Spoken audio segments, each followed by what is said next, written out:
This is 40K Today, the 40K news show that loves every faction equally, except Tau. No one loves Tau. Welcome to 40K Today. This is your daily 15-minute news, views, and interview show that covers the entire hobby of Warhammer 40,000. Today is Thursday, the 21st of May. I'm your host, John Damaris, and today on the show, we talk to an amazing hobbyist who has created an absolutely stunning autark. Before we get there, though, we also check in with another 40K Superfan and explore his passion. The first thing we need to do is tell you, go enter our huge 40K prize giveaway. Along with Nick Nanavati and his team at The Art of War, we are giving away $5,000 worth of prizes from a host of amazing sponsors. All the details are on our Facebook page, or you can go to 40kprizes.com to enter. The more you do, the more entries you get. The link is in our show notes and on our Facebook and on our Instagram pages. So if you can't find it, it's kind of on you. While you're scrolling through our Facebook page, we're running a poll right now and looking to get the answer to this question. Are you superstitious? Do you ditch your dice when they go cold? Do you have any good luck charms or pregame rituals? Poll results are pretty close, with the non-superstitious folks leading the rest of us 60-40. Some great discussion there. For example, Tom says, I was going to say no, as I don't have any lucky dice or lucky socks or a pregame match ritual dance moves, but I remembered that I firmly believe that the dice gods really hate unpainted miniatures and will turn all of your saving throws to a 1. Crying emoji.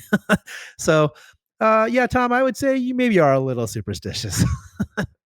So anyway, I got to sit down and chat with a true 40K superfan. Anthony Birdsong has a great story.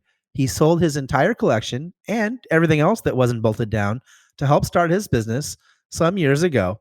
Once he felt comfortable and sort of got his feet under him, he decided to pay himself back with interest. The result is Anthony has one of the most impressive collections of 40K models on the planet.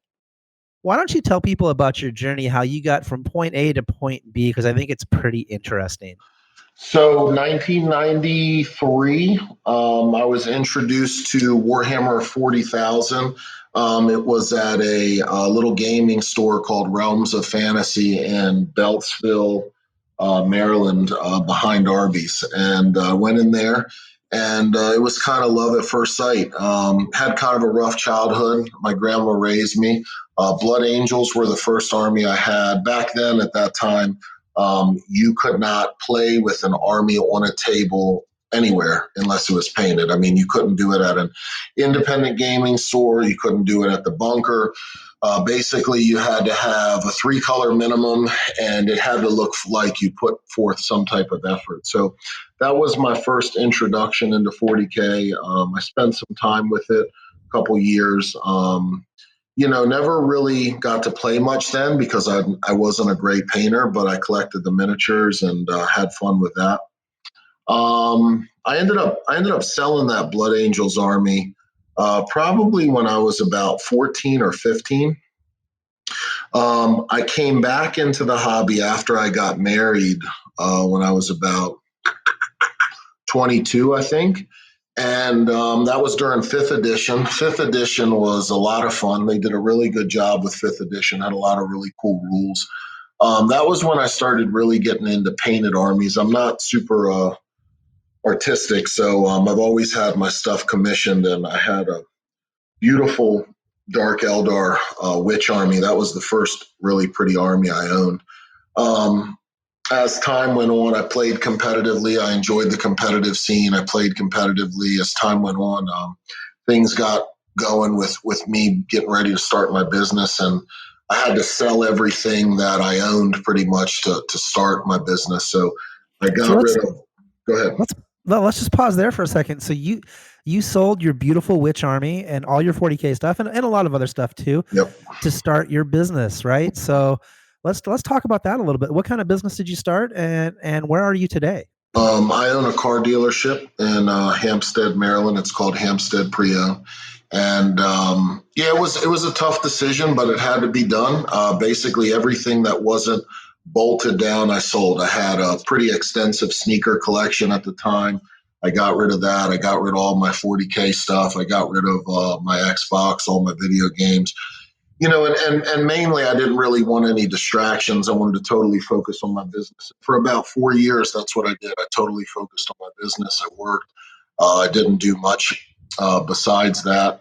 And when I promised myself eventually I would get everything back, tenfold, and so that's what I'm in the process of now. I'm probably 100-fold on 40K. But Bartos has gotten a significant amount of work from me, and I talked about it with him last night. One of the things that Bartos and I talked about last night is with the sheer magnitude of how big the armies are that we do. Getting super super good quality becomes somewhat of a balancing act, right? So, do you want to paint this army for 2 years and get it in 2 years? That was Anthony. Make sure you swing by our Facebook or our Instagram to see pictures of his very, very impressive army.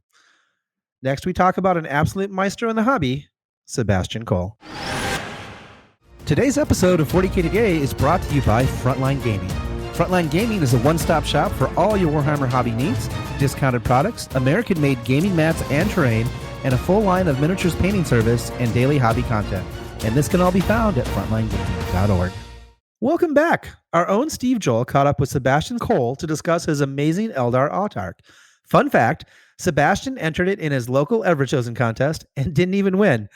That store must have some ridiculous hobby competition. All the way from Leipzig in Germany. Sebastian, thanks for joining us on 40K Today. Appreciate it. Yeah, thanks for inviting me. I have to tell you, the German I know all comes from a very long time ago, and it includes phrases like, "Kann ich mal mit Sebastian sprechen bitte?" Does that sound... That's not too bad. Thanks. So listen, let's talk about this model, this Autark that you entered for the Ever-Chosen competition, which you feature on your Instagram. It is, for a start, can I say, it is just stunning work. I mean, as soon as I saw it, the greens, the colors, it pops, and it's incredibly well done. Can I ask, can we start off with the Ever-Chosen comp itself? Do you know how you did? Did you get any feedback? How has that gone? Well, I have to say that I went second in my local shop. Yeah. So I didn't progress much in the competition, but people were giving me quite positive feedback on the web about the model. Yeah. And of course, the competitor too, it was a very good model. So as it was to be expected. I can't believe that there was someone in your local area that beat you, because it was the model online. It looks incredible. I mean, and well done on getting second. That's great. But how did you achieve the effect? So we're gonna post a picture of it. We've got it on our YouTube. We've got it on our Instagram and our Facebook, and people can see it on yours. Let's talk about the techniques used. It seems like there are a bunch of different things you've done here. Is it all airbrush? How have you achieved the greens and the blending and the glowing effects and some of the things you've done? Okay, so there's no airbrush involved in that model. Really? Yes, really. Not a single part of that is airbrushed. It's all brushwork. But you're right about the different techniques. For example, for the cloak, I've used some kind of wet blending approach, which was a bit tricky because the greens are very transparent. So I had to do it in many, many layers. I also have a YouTube video or an Instagram TV video about how I did that, at least in theory, not the full model. I've showed it on a different one. Okay. But in other areas, I used more glazing techniques, like the green armor, for example. That's basically starting from a very, very bright green and then slowly shading it down towards the darker green. Interesting. A lot of people go the other way, don't they? So yes, but actually I prefer that way. It kind of gives more rich colors, I think. Yeah. They really pop in the end. So to get the very bright green, you need to layer that up, don't you, to really get the richness and the brightness, because as you say, the greens are transparent. So if you're going to layer that up first and then work down from there into the darker colors, is that how you do it? Well, I always prime my models white. So I had the chance to use a very bright green or nearly yellowish green as the base color. Yeah, and we can see that on the go helmet down as well, on from there. the top of the helmet, the mohawk thing that goes over the top. You can see that really bright green there. Yeah, okay, Yeah, that's interesting. So you base coat white and then start with bright green and work down into the darker shades. Okay, so at least for the armor. That's right. funnily that's not what I did with the feathers. Okay, all right. So did the other No, way. with the feathers, I went with the medium tone, and then used white to bring that highlight in, Right. and then glazed over it again with the green to give it the hue. And are you using Games Workshop, the Citadel colors, or do you have a whole range of different suppliers and go with Vallejo and all sorts of things? I have a huge range of different paints. Yeah. Okay. We could be But here all day I have if to we say, started. I really like the Citadel ones, especially for the greens. Yeah. They are my favorites. There's an old Dark Angel green, which is super nice and super rich in color. Yeah, I love the Also- moot green. If you're going for the bright greens, the moot green that Citadel does, I haven't found anything else that I like as much as that. For that, Yeah, the for Dark that. Angel green is even better. You can use it in thin layers, and it will be kind of a bright green. Right. But the more layers you put, the darker it gets, and it always stays very, very rich. Okay. So listen, what I think people need to do is have a look at this, and we are going to link to your YouTube so that people can see the techniques you've used, and we're going to link to your Instagram so that people can see the photographs of it. It's just when I saw the model, I was just stunned at particularly how you've achieved those really bright colors, the bright greens. It pops so well, and the feathers look stunning, and the helmet looks amazing. The whites are incredible. So you've done an amazing job, man. I think it's a beautiful, beautiful model, and the way it's posed and the way it's based, everything about it. Thank you. The posing is actually quite up for debate now and then. Okay. Many people told me it looks like the autark is toppling forward instead of really trying to make a jump move or a flight. I like to me it looks like it's about to take off. He's about to shoot forward. Yeah, that's what it was meant to be, like hurling right into the battle to the next enemy. Yeah. So no, I love every part of it. I'd love to see the model that beat you in your local competition, because I can't believe that it would be as good. But listen, thanks so much for joining us. I really appreciate it. I'm going to ask you to fire through all the links to your YouTube and to your Instagram. And I think we've got your Instagram, but if you can fire through the links to your YouTube and anything else you need us to post so that people can see how you've done this, that'd be amazing. Sure. And do we say Danke schön? Yeah, thank you too. That was Steve Joel speaking with Sebastian about his impressive skills. Make sure you check out more of his work at his Instagram or YouTube, which are both linked in the show notes.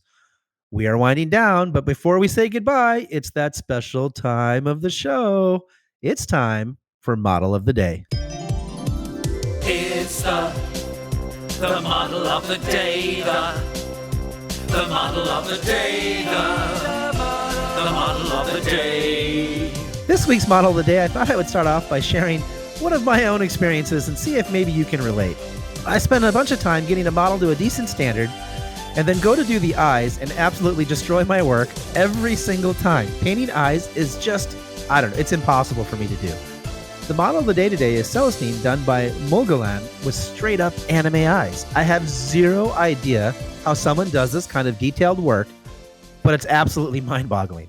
There's also an amazing non-metallic metal painting of her gold armor, and it's just absolutely stunning. If you want to see what can be done, you should definitely check out the links in the show notes or head to our Facebook to see this absolutely beautiful Celestine. Now, if you have a model that you want us to feature on the show, or you've seen a model that should be featured, don't hesitate to let us know. Just look up 40K Today on Facebook and send us a message. We'll get right on it. And that's it for today. Thank you so much for joining us. A big thanks to our content producer, Alex Boehner, our social media guru, Tanya Gates, and our technical producer, Seamus Ronan, for all their hard work once again in putting this program together. And a special thanks to you, the listener, who we very much appreciate. If you have not entered our contest yet, you definitely should do that. We are giving away $5,000 in prizes, and you can find more information at 40kprizes.com. Just for listening to the podcast, you get 5 entries into the contest. Just enter the secret word, daily 40K, and you'll get those 5 entries. We'll see you tomorrow. But until then, for Steve Joel, I'm John Damaris, and that's what's happening in 40K Today.